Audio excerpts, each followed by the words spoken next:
Dummy Switch Pod. Yes, yes. Uh, we're here with those unfiltered rugby opinions, some unwanted opinions, and some truths. Yeah, no, that's what it is. That's what it is. We're just expressing our opinions, It's good to be on. It's good to be on. How are you, Chris? No, I'm good, Quarters. I'm good. Look, I'm happy my team, we made it to the last dance, But as you can see, I've got a light blue jersey on because I'm worried, so I'm somewhat okay. And you? I'm good. I'm good. Let's get into this weekend's actions.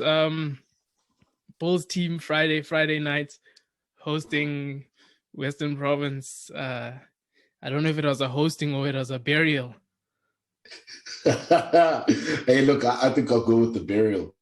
That I was happy. Number one, I was annoyed that Western Province even made it to the semi-finals because of my guys. We allowed them. I don't know why. We made them look good in the last round of round robin, and they felt that they were on the up, and they got duly put away. Well and truly so by the Goose and the boys, the Goose and the boys, man. And the King of Wellington. Yeah. Yeah, the King of Wellington. You talking about who's our man? Cornell Hendricks. Cornell, yeah. Because, hey, man, those two are just, no. The Western Province didn't have an answer. They didn't have an answer. And I was glad. Yeah, they didn't have answers. This one was essentially wrapped up, 10 minutes in, under 20. Yeah. It was done. Yeah, imagine, doing so well that's what happens when you burgle a semi-final, you get hit hard, they stole it. They weren't supposed to be there, I think, look, obviously they were always going to be in the contest, and credit to them for making it that far, Western Province, right? But for me personally, in my opinion, I felt like a Pumas pack would have given the Bulls a stiffer test. Yeah, it would have been a better game. It would have been a better game, a stiffer test, and potentially even just the way that the Pumas attack. If there was a team, I think, and it pains me to say this, but if there was a team that was going to ruffle the Bulls' feathers, especially in the latter part of this competition, I believe it was going to be the Pumas. The way that they were playing, Yeah, especially, I mean, when we saw the scrum, Western Province scrum did struggle at times, and then you think of Puma's scrum that was teaching them a lesson at times throughout the season. Yeah. But Western Province, you got the feeling that they just went there to lose. There was no feeling of we can do something here. Yeah, there were guys. There were guys that Taimani, he's got that. That new energy when you go to a new team. He's got that energy. Yeah. Edolf van der Merwe, for him, this was one of those, I'm going to show you what you're going to miss while I'm away. Yeah, true. And they're going to miss that guy. How they let him go, I don't know. He's number one is a youngster, up-and-coming player. It's very difficult to see how you let talent like that go. But I know you must be happy, that... you won't lose any sleep of that, because he's going to the Lions. He's our guy now. He's our guy. Since day one, he's been our guy. Now we're gonna start telling those lies. Since the March's days, we've knew he was a Lion. But I mean, we know how good he is, and he just showed. It for me, this was just an exhibition match for him, where he's just like, you guys are gonna see show you how great I am. And what you're missing out on. Yeah, because look, and when you talk about that, like you spoke of Daimani, I felt he had a good outing. Look, the experienced Dion Currie as well. You could see his influence and impact. Okay, the youngsters in the front row. Maybe Andre Hugo Fenta is one that. You can say, okay, for the future, okay, but other than that, they had nothing else to offer, and for me, what is concerning is, you're in a semi-final, you're at Loftus. You don't want the Bulls to have the ball, and to dominate territory and possession. So, yes, as much as the attacking enterprise got you there, but in this game, it required a completely different approach. If they really were looking to try and win, as you point out. It seems like they only had one plan, and their plan was to up the tempo. And when you up the tempo, the Bulls can also change gears and up tempo with you. I mean, if you start going for quick taps and start doing that, the Bulls they've got the players where we can do the same thing. We can match you. If you want to play that way, we can play that way. Yeah, I mean, geez, even if you look at the Bulls roster, is like almost like an NFL team. They've got players hidden away. They'll whip out guys, that you didn't even think of, put him on, and so you have to offer a different. Matanzima, he came on and he shook things up, man. Man, you see that guy. When I was watching that, I was like, no, here's my man here. If he stays injury free, he's on the up and up. He's definitely easily one of out of that Bulls pack that's going to be going for higher honors. He's scrumming, his work rate. He's fit, he's mobile. He impacts the game.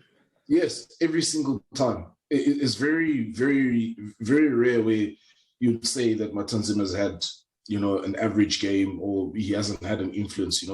He goes on there, he makes a turnover, he gets a steal on the ground, scrum penalties.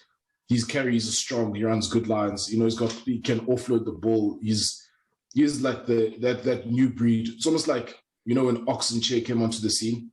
Yeah. But he's just got a bit more. He's got a different skill set. Yeah, he's got a bit more in his arsenal, which is it's good to see. I think who else? I think Ulrich Loh sticks out, from the Bulls pack. He's one of the guys. He's knocking on the door. He's knocking on the door. And then, of course, I was also impressed. Again, if your pack is dominating and going forward, you're going to look good as the number 9. But Zach Berger, his decision making, at the end of the day, you have to make the decisions, even if your pack is going forward. So for me, the way that he's grown, it's good to see, man. It's really good to see, to be honest. I mean, even Johannes coming on and putting in that little switch. Yeah. That little switch, getting the King of Wellington over. I mean, it was party tricks at that stage. Hey, man, there's a free for all, man. Like, it's just like, oh, okay, that's what the Goose can do. Goose, I can do this as well. Because young person, when I was watching that, and I was thinking to myself, I'm not saying that the Springboks, we need to change the way that we play, right? But and I know I'm diverting a little bit, but if I'm basing it off that last Argentina game where the Boks were trying to, play a bit more expansive, if you are looking to go in that direction, I think Johan Goosen is increasingly looking like a good addition in there. He's better than Pollard. Yeah, he's good. He's good, It's he's good. It's an elephant in the room that for me is that he's better than Pollard. Yeah. He's got. I mean, and the nice thing about him, he can play anyway. You put him in 13, he'll jam. Put him at 15, he'll play. Speaking of 13, actually, Mapu had a good game. Yeah, he did. He showed up, especially against Johan de Jong, someone who's been struggling. And in the 13 matchup, I think it showed who came back from overseas sharp and who didn't. Yeah, that's true. Mapu had a good game. I think even that combination, that's the old firm of the Lions, basically. So I mean, what do you expect? Those guys were cutting Super Rugby teams up from New Zealand already. So quality from the Bulls backs. That Bulls team. I wouldn't lie. It's very difficult to see how they're going to lose the championship, because they're the current holders. Yeah, it's tough. And the thing is, what is it going to take for a team to beat them? We definitely saw, okay, they from set piece, they're clinical. If you look at this game, a lot of their tries came from maybe third phase of a set piece or second phase of a set piece. So that defense, Western Province, I mean, that's in the first 20 minutes, that's when we saw when they weren't going to win the game, is because the defense, they couldn't stop the go forward ball. They couldn't stop anything off a set piece. Yeah. So is there a team, we've spoken about defensive coaches in this tournament. Is there a team in this tournament that has a defense that can stop this go forward? That's a very good question, Cordis. It's a very good question. And I think even with this, for me, it leads me to that next game with the Sharks and Griquas, and hence why I'm a concerned Shark supporter, because look, full credit to the Griquas as well, for making it to the semis. I mean, easily they could have knocked the Sharks over. The Sharks, I think 2 weeks in a row in the round robin, they were leading at halftime. This game they were leading at halftime, and easily in the second half, the team they're playing against scored more points than them. Except the only difference this time around is that they managed to hold on and get the win. To get to the final. And the key thing for me is it's about that pack. Yes, there's certain guys individually, they are stepping up and they are looking, you're looking good to say, okay, he's credible players. Yeah, Richardson was back, and I think he's made yes. He makes, we can try and deny him, but he's undeniable at this point, the impact that he has in certain areas of the game. I mean, he came in for Fenter, and for me, for a long time, I thought Fenter was the more effective player. But yeah, things have changed now. Things have changed, and Richardson, he showed up. Lower's back as well. I don't know. That center combination, I don't know how you feel about it. Yeah, look, that center combination for me is, Mario Slow, I like him because he's tough, man. He's rugged. He's going to work hard, and on occasion he'll have a line break like he did, and score try. Is he, direct comparison to what the Bulls have at 12? Yeah, he's a long way off, and it's the same. Yeah, no, he's an ex-flanker. You can't compare him to Harry Foster. That's you see. So it's even when you look at 13. I think at 13, Werner Kok has been solid enough, to be fair. He's been solid enough, but it's just there's no flow, man. There's no danger element to them, except if it's in broken field, and how many teams are going to give you broken field opportunities in a playoff or knockout game or final? Yeah. Not a lot, And then you've got the guys like Takir Abrams, there's individually they kept him quiet. But they did because they understand the danger that he is. Maybe he'll have more of an opportunity there. But for me, it's still that Shark scrum is that's really where they're going to be put under pressure.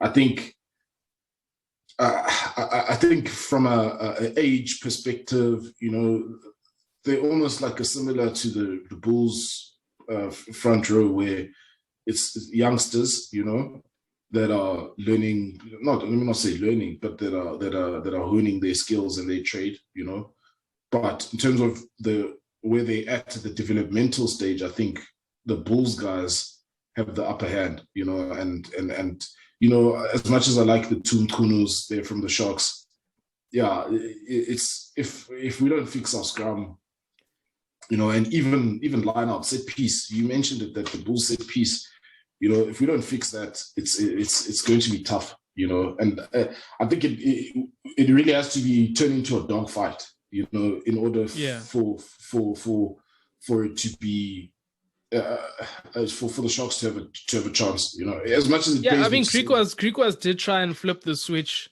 that they had flipped, like against Province, where they're like, okay, now we're just going to try and bully them up front. towards sort of the last quarter of the game, they went into full bully mode, but the Sharks were able to hold on. So they weathered the storm and they passed the test this time round. So we'll see if they're willing to stand up to that physicality. Look, that Bulls pack is a different proposition, because it's, when I was watching that, I think it was the Ulrich low try. Yeah, the Ulrich low try.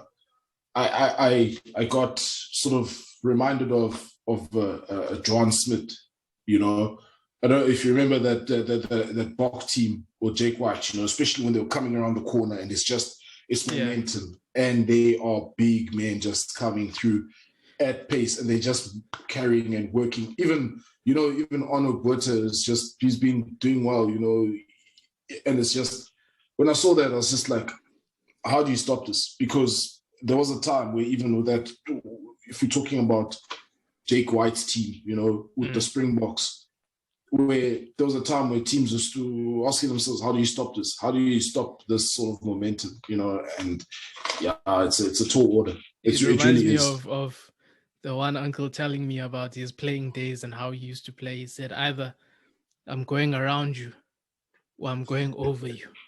And that's how the Bulls play. We saw it when they went set piece, they went wide all the way through the hands to Madosh. Or they either just come straight through the middle with guys like Lowe. Yeah. So look, it's good to see, when you see South African teams playing like that, it's a good combination of power and skill, because we've got the players that can play an attacking sort of, it's not even about that we can play an attacking sort of game. We've got the players that can handle the ball and put it into space when it needs to be put into space. But at the same time, for that attritional play, that's South Africa's bread and butter. So I think if the Sharks are to stand a chance, that's what they need to do. They need to take it down to that attritional play and say, okay, right, not giving you space out wide, and here you have to fight for every single inch, because at the end of the day, they have to go there and beat the Bulls at Loftus, And yes, they held on against the Griquas, but my question would be, if we had 10 minutes more on the clock, would we be talking about the Sharks playing the Bulls, or would it have been the Griquas playing the Bulls? I think, it could have easily been the Griquas playing the Bulls this weekend, So I'm nervous, man. I'm nervous, but Pepsi's he's got to give us answers. Pendulan Muteles, he's got to give us answers, and because that guy works. He works. His work rate is it's not Chituka level, but he works. No, man, like he for me, he's a captain, man. Like you cannot question his performance, his commitment, his effort on the field. And I love seeing that. I love seeing that. This whole Sharks team, they've all got to stand up, because, where they're going, they need to go to a place where they've never been, in terms of, I think, mentally, physically, in order to beat the Bulls, because, that Bulls team, yeah. Speaking of the Bulls team and the squad, let's get into some transfer rumors. We've got Bismarck potentially adding to that Bulls team. You talked about the front row being young guys and that. I mean, getting him up there, it looks like they're prioritizing where it seems to be their only weak points. Yeah, true, and I think it's about time. I think we've spoken about this for so long. When we're saying, they're busy getting, that backline player, that other backline player. We're saying, they should be, bolstering their front row, sending backs back to unions even. Yeah, and now I think if the rumor mill is to be believed, and if they do get a guy like Bismarck in there, I think that'll be a masterstroke. Because Jan Hendrik Wessels at hooker for them, he's been playing he's been playing well, to be honest. He's those barnstorming runs of his, he's a very tough customer to deal with, and they can only benefit from having somebody as abrasive and physical as Bismarck du Plessis was in his career, because we haven't seen him lately, but you don't just lose that sort of class, so interesting. Stormers team, the Locks, it seems like they've lost a couple in that division. Schickerling on his way out, Peter Steff also on his way to Japan. But it seems like they're bringing a few guys in. Dobson was talking about he's going to bring upwards of maybe 5 guys in. Yeah. He should bring in 6 and replace himself. But I mean, they're talking. The words right out of my mouth. Yeah, that guy is hopeless. Actually, that guy is. I don't believe a word he says. He just looks like an unconvincing individual. You know what I mean? There's certain people where you're like, no, I trust this man's word. With him, yeah, he could give me the time. I wouldn't trust he's telling me the right time. I don't know. I just get bad vibes from that guy. I don't blame you because, geez, when you look at the way that the team was performing, then and especially if guys like Peter Steff understand the Japan thing, he needs that R&R. He must also get that in. I think he deserves it, long overdue. One that surprised me, JD Schickerling, but also he just needs new environment. I think for him, he's probably trying to just reinvent himself and try and put himself back to that level where he was when he was close to being a Springbok as well. So yeah, that's understandable, but they do need to bring 5 or 6 guys in. It seems like Lubbock is a lock for them. That seems like a stronger rumor. It'll be good to see him, because I mean, who's Abner van Reenen is left. Tim Swiel is Tim Swiel, So maybe Lubbock can get a look in there. I think even him, for a change of environment, this might be the right place for him. I think it's the right place for him. Yeah, perhaps maybe.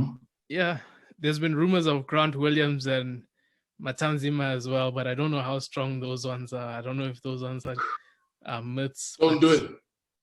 Don't do it. Don't. Both of them. Don't. Stay where you are. Stay where you are. I'm warning you. Just stay where you are. We'll see. I mean, you never know. You never know. But I think Lubbock definitely that's a good move on both parts.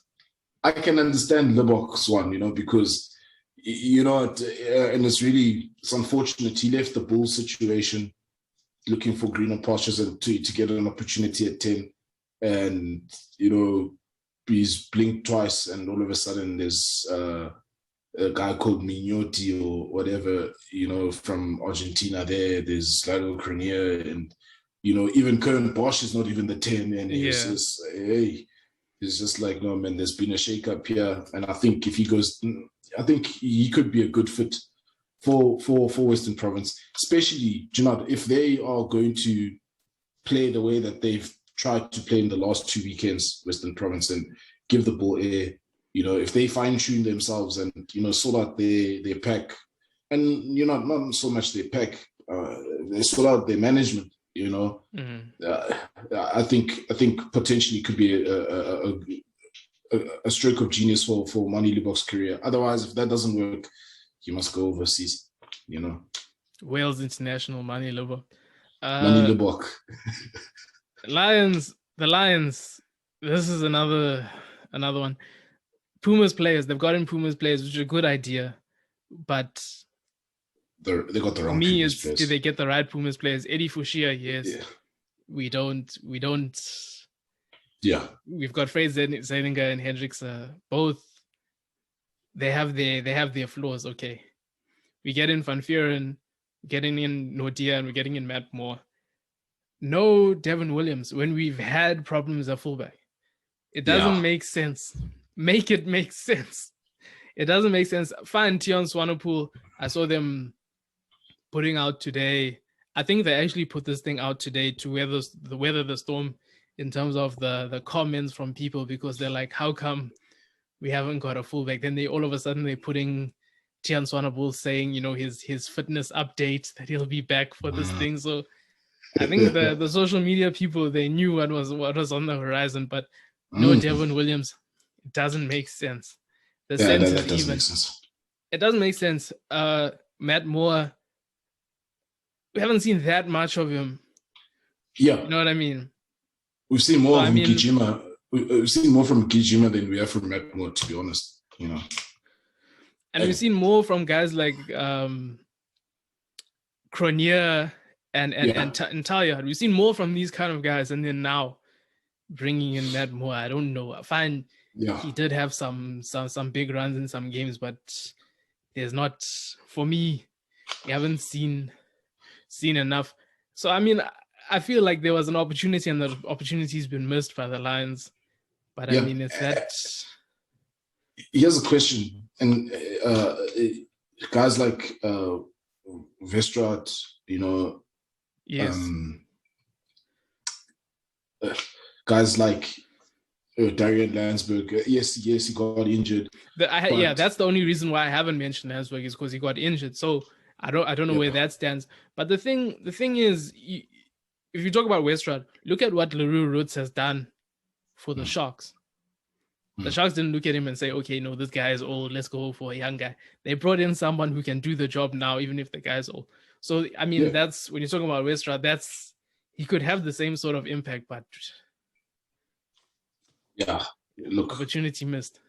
Yeah, whoever's the head of recruitment there, when they made those decisions, they need to really just take a step back and think about it, because, when you talk about Devon Williams, that's the first thing. When I saw that they've got Eddie Fushi there, I was like, okay, that makes sense, and I was like, and I was literally waiting to see Devon Williams' name, and I was like, oh, well, okay, instead of Matt Moore, I would have gone Devon Williams, because then you at least know you've got an X factor. Even if you don't go Devon Williams, there's also Mafura as well at 15, who's been tearing it up, and you can see him easily slotting into a Lions setup where they want to play with the ball, and he's got a good kicking game as well. Both of them, so easily you could have pick one, and you sorted out your fullback crisis, and you've also got cover on the wing at the same time. It's difficult to understand. It really is. It really is. Only other addition I've heard of so far is Hollis from the Griquas. He's coming in. He's a big guy at 13, but I mean, again, we've got Similani. So I mean, quality player, good player. He does deserve the opportunity, but it's like, also, are we going to go with Similani 15? Is that what this means? So I don't know. I don't know what's going on there. Yeah, I think there's still a lot to be seen about how this is going to unfold, especially going into that United Rugby Championship. Yeah, there's still a lot to unfold, a lot still needs to make sense here, because, look, the reality of the situation is that we don't know the beast that we're going to face in the north. We've got no idea, and I don't think our teams are particularly ready to. The Bulls had a bit of a taste when they got beaten in Treviso. But I think a lot of the teams are in for a rude awakening once we go there. It's the honest truth. I think it's gonna take a while, maybe a season or two before. They adjust properly. I think so. That's my view on it. Yeah, moving along to back down south. Some Sansa matches here. Some old Tri-Nations feelings coming through. Yeah, What not out yet, but you know how it is. We always deliberate and debate before it's South African nature to do that. So yes. Colby out. That seems like the main news coming out of the camp. I mean, if you think Colby out, first names that come to mind is Nkosi coming in straight swap. Yeah, Or he's got to. Yeah, or you know how they are with Jesse Creel. Yeah, but no. Look, you know my feelings. You know my feelings about Jesse Creel. So I mean, I'm not campaigning for that, but I just think it's one of those two. I hear you, but no, no. You know, if you must play specialist in a specialist. You know, you must stay at 8th man. Is the wing, you know. Krill, no, he's good at the barge bag. You don't know. I hear he's good at holding the barge bags, you know, so he must continue there. Not in a bad way, but no. Nkosi must get his shot against Australia. He's got a knack of doing well against them as well. So if Colby is out, Nkosi's got to be your 14. I don't see it any other way, you know. Who else are they going to play there? Unless they want to, if they do like for like, you know, if they do like for like in terms of explosiveness and that, you know, something out of nothing, you know, you could easily see Spec Magic getting in there, you know. And I wouldn't be opposed to that. I think I actually think it's high time that we actually see him get a proper shot, you know. Yeah, speaking of selections like that, do you think there's going to be any sort of selection surprises, anything out of, because we generally know it's reached that point, which is a good point, that we generally know what the team is going to be. Yeah, I think we need to have selection surprises. I think it's a different leg of the tournament now, you know, and it's 4 big games coming up, and you know I think we need to gear up towards that first the New Zealand game, you know. But first things first, we need to handle Australia, and we need to handle Australia with something just a little bit different. And I think, okay, your center combinations, okay, it's good, you keep them. You know, maybe change 10, give Alton a shot, you know, deservedly so. Again, I cannot stress that enough. You know, I'd like to see maybe Willemse get more of an extended run so that he can actually, you know, solidify himself as, yes, okay, you're not, I've shaken off all my issues, you know, in this jersey, I'm the one, you know, and a guy like Spec Magic, you know, just to bring that excitement, because he can definitely create something out of nothing. Yeah, and then like in the pack, the pack is a bit is a tough one, you know, because all of them is just equally as good. You know, it's very hard to pick between each of the guys there in the pack. I'm expecting Visa to make even more of a jump and get more. I think he'll get more.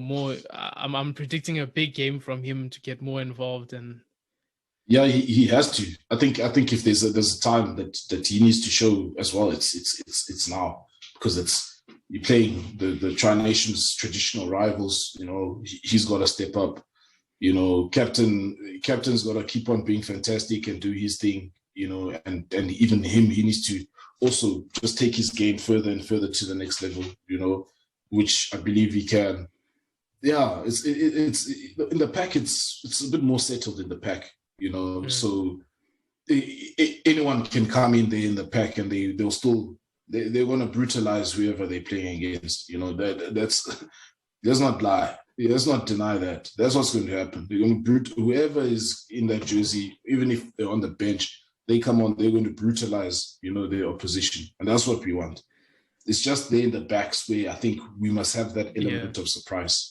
That's what I believe, you know. Yeah, I'm hoping for the same thing. Even the bench. I mean, why not throw Grant Williams on the bench there? So I mean, I'm hoping for that sort of thing. Yeah, I mean, a different element, you know, because especially if you look at the way, you know, with Australia, the way that they play, you know, the way that they play. They like to, you know, play tempo, take the ball, the line, taking it up like that. The thing is that for example, with a guy like Grant Williams, there's a bit of their own medicine on the bench, you know, because he'll be able to do that. And it's a different question that they can be asked is, can you handle what you dish out, you know? And as well, just his overall game management, he's there to take those quick taps, you know. I think it's just a matter of if he gets that opportunity. I think it wouldn't hurt to see him on the bench. It really wouldn't hurt to see him on the bench. And just let's see a different picture, you know, especially from the back line, you know. In the centers, I think we're settled in the centers. We don't want to tinker too much. Maybe at best you may want to give, but you know, they've had a decent enough rest. But yeah, I don't think I want to make too many changes there in the midfield. You know, maybe injury cover. Obviously, Willemse is his utility. You know, so wherever but I still wanted to see him start. You know, so I would like to see him start at 15. You know, cover at 12. Maybe put Pollard on the bench. You know, so he must cover 10 and 12. He must be on the bench. He must also fulfill a different role. You know, let's see him. He's a team player, right? You know, also, yeah, I would like to see that, to be honest. You know. Yeah. Any other remarks for you? Building up to the two games, or maybe All Black related. Any other things? No, look, let's see that All Black one. We'll leave that for when it comes, because right now they're riding high. You know, they play the most attractive and expensive rugby in the world. You know, we've always known that. Everybody knows that. You know, but first things first is we need to ask Australia the questions in their backyard. You know, can they survive the brutality that's coming? You know, we're not flashy like New Zealand. You know, we're not trying to run from our 22. You know, we're coming at you. You know, our physical game coming their way. Yeah, I don't think they're ready. They may have played New Zealand, but they're not ready for what's about to come through. You know, they're not. Yeah, I don't think so either. And that's it for us this week, guys. Thanks for watching. Tommy Switch Pod. Thank you. Out.